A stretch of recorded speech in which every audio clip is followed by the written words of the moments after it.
લગ્ન કરવા છે રાજા અને રાણીની જેમ, કે પછી ખોવાઈ જવું છે પેલેસની શાન અને પ્રકૃતિ સાથે? તો આજે જ બુક કરો તમારો સ્ટે અથવા તમારી ઇવેન્ટ balarampalace.com પરથી. લોકશાહીનું આ મહાપર્વ છે અને તમામ બેઠકો પર પ્રચાર પ્રસાર પૂરજોરમાં ચાલી રહ્યો છે. મતદાનને હવે બસ ગણતરીના દિવસો જ બાકી છે અને સૌથી મોટું કામ મતદારોએ કરવાનું છે તેમના મતાધિકારનો ઉપયોગ કરીને. પણ મતાધિકારનો ઉપયોગ કરતા પહેલાં જે ઉમેદવારો છે એ એમના માટે કેવા કામ કરશે જાણવું ખૂબ જરૂરી છે અને એટલા જ માટે આજે વાત કરવી છે વડોદરા બેઠકની. ભારતીય જનતા પાર્ટીએ ચૂંટણી પહેલાં જે ઇતિહાસ રચ્યા ઇતિહાસમાં 2 બેઠકોના ઉમેદવારો બદલવા પડ્યા, જેમાં વડોદરા બેઠકનું પણ નામ હતું. વડોદરામાં સાંસદ રંજનબેનની નિષ્ક્રિયતાના જ્યોતિબેને જે આરોપ લગાવ્યા ત્યાર પછી એમની ટિકિટ બદલવામાં આવી અને ભારતીય જનતા પાર્ટીએ યુવા અને બ્રાહ્મણ ચહેરો એવા ડૉક્ટર હેમાંગ જોશીને ટિકિટ આપી, તો સામે પક્ષે કોંગ્રેસે અનુભવી ચહેરો એવા જસપાલસિંહ પઢિયારને ટિકિટ આપી છે. આ બંને ઉમેદવારો વડોદરાની જનતા માટે કેવા કાર્યો કરશે એ જાણવાનો અમે પ્રયાસ કર્યો અને એમને ફોન કોલ કર્યો. એ બંને ઉમેદવારોનું આવતા 5 વર્ષોનું વડોદરાની જનતા માટેનું લક્ષ્યાંક શું છે એ જાણવું ખૂબ જરૂરી હતું અને એમનું લક્ષ્યાંક શું છે એ જાણો એમના ફોન કોલ પર આપેલા જવાબથી. વડોદરાથી ડોક્ટર હેમાંગ જોશી આપણી સાથે જોડાયા છે અને એમની પાસેથી જાણીશું. હેમાંગભાઈ, જો તમે જીતીને આવો છો તો 2029માં અમે તમારે ત્યાં શું જોવા આવીએ? તમારું વિઝન શું છે 5 વર્ષને લઈને? 2029માં આપ વડોદરા ખાતે આવી અને વિકસિત વડોદરાની ઝાંખી આપ જોવા આવજો અને જે પ્રકારે વડોદરાની અંદર વિવિધ વિસ્તારોમાં વિકાસ અને જે સ્કોપ છે એ સ્કોપની અંદર શિક્ષણ ક્ષેત્રે વિકાસ, આરોગ્ય ક્ષેત્રે વિકાસ અને રોડ ઇન્ફ્રાસ્ટ્રક્ચરની અંદર પણ ઘણા બધા ટાઉન પ્લાનિંગ થી લઈ અને વિવિધ વિષયો કે જે લાંબા સમયથી વડોદરા ઝંખે છે એ પ્રકારના વિકાસ અને સાથે સાથે એર ઇન્ફ્રાસ્ટ્રક્ચરની અંદર પણ વિકાસ, આ તમામ બાબતમાં વડોદરામાં વિકાસ આગળ વધે. મેડિકલ ટુરિઝમના ક્ષેત્રે પણ વડોદરામાં વિકાસ આગળ વધે, કારણ કે વડોદરા એ ગુજરાતની મધ્યમાં છે અને રાજસ્થાન અને એમપી થી પણ ઘણા દર્દીઓ વડોદરા ખાતે સારવાર માટે આવતા હોય છે. તો આ તમામ બાબતે સર્વાંગીણ વડોદરાનો વિકાસ થાય અને વિકસિત ભારતની જે આ યાત્રા છે જેને લઈને ભારતીય જનતા પાર્ટી જનતા સુધી અત્યારે પહોંચી રહી છે, વિકસિત ભારતની આ યાત્રાની અંદર વિકસિત વડોદરા કશે પાછળ ના રહી જાય એ માટેના તમામ પ્રયાસો કરવામાં આવશે.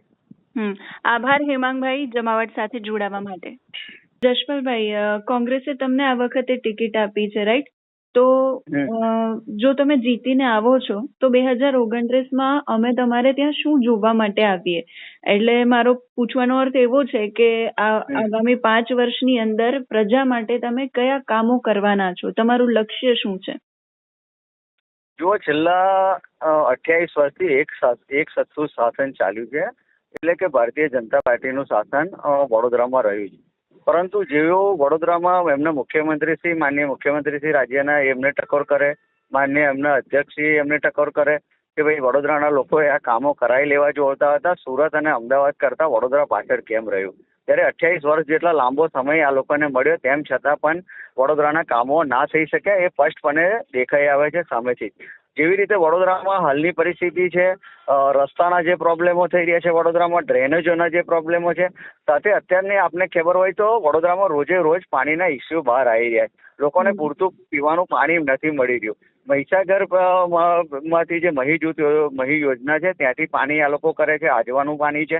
તેમ છતાં પણ આ લોકો વ્યવસ્થાના કંઈક ને કંઈક અભાવના કારણે શહેરીજનોને પૂરતું પાણી નથી મળી રહ્યું. તો સૌપ્રથમ તો પ્રાથમિક જરૂરિયાતોથી જ વડોદરાની જનતાને આ લોકોએ વંચિત રાખ્યા છે. તો આપ જે રીતે કીધું એમ કે 5 વર્ષ પછી 2029માં આપ શું જોશો, તો વડોદરાની જનતાને સારામાં સારું પાણી પીવા લાયક મળી રહે, ડ્રેનેજનો જો પ્રશ્ન ચાલી રહ્યો છે એ નહીં જોવા મળે. સાથે જે રીતે વડોદરાને સારું એવું એજ્યુકેશન હબ બનાવી શકતા હતા, MS યુનિવર્સિટીમાં જે સ્થાનિક વિદ્યાર્થીઓ છે એમને પૂરેપૂરું પ્રતિનિધિત્વ મળે, મતલબ કે એમને તક મળે. જે MS યુનિવર્સિટીને 80 થી 85 હજારની સંખ્યા થતી હતી એ ઘટીને અત્યારે 35-40 હજાર પર આવી ગઈ. એટલે મહારાજા સયાજીરાવનું આ નગર વિશ્વ પ્રસિદ્ધ નગર કે જેને સૌથી પહેલા ગ્રેવિટીથી પાણીની વ્યવસ્થા મહારાજા સાહેબ દ્વારા કરવામાં આવી, ડ્રેનેજની વ્યવસ્થા કરવામાં આવી, એરોડ્રમની વ્યવસ્થા કરવામાં આવી, નગરને સુસજ્જ નગર બનાવવામાં આવ્યું. પરંતુ છેલ્લા જે આ શાસકો રહ્યા એ લોકોએ વ્યવસ્થાના જે એમને કરવું જોઈએ એ કરી શક્યા નહીં. એટલે આ તમામ વસ્તુ વડોદરાની ગરિમા, MS યુનિવર્સિટીની ગરિમા, એ બધું જ પરત લાવીને વિદ્યાર્થીઓને ન્યાય મળે. જે રીતના વડોદરામાં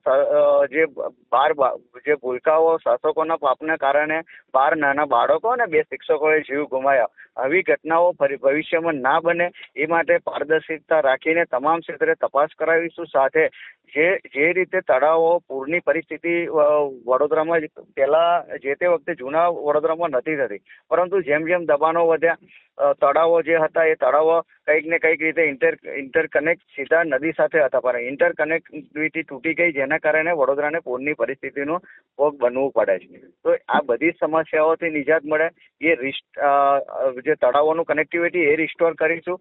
અને બીજા જે આવાસોમાં યુપીએ ગવર્મેન્ટ દ્વારા, એ આવાસો જ્યારે યુપીએની ગવર્મેન્ટ હતી ત્યારે ફાળવ્યા હતા 21,000 આવાસો નૂર યોજના અંતર્ગત, એ બધા જ આવાસોમાં જે પ્રકારે ભ્રષ્ટાચાર થયો ને, લોકોને હાલાકી પડી, એ આવાસોને પણ વ્યવસ્થિત રીતે કરાવીશું.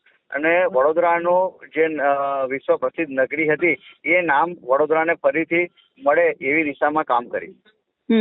આભાર જશપાલભાઈ જમાવટ સાથે જોડાવા માટે. તો અમારો પ્રયાસ એટલો જ હતો કે તમે આ બંને ઉમેદવારોને સાંભળીને નક્કી કરી શકો કે તમારા માટે કયો ઉમેદવાર શ્રેષ્ઠ છે. તમે શું માનો છો આ મુદ્દે કમેન્ટ કરીને અમને ચોક્કસથી જણાવજો. વડોદરામાં ફાઇટ કેવી છે એ પણ કમેન્ટ કરીને અમને ચોક્કસથી જણાવજો. અત્યારે આ વિડીયોમાં બસ આટલું જ. નમસ્કાર.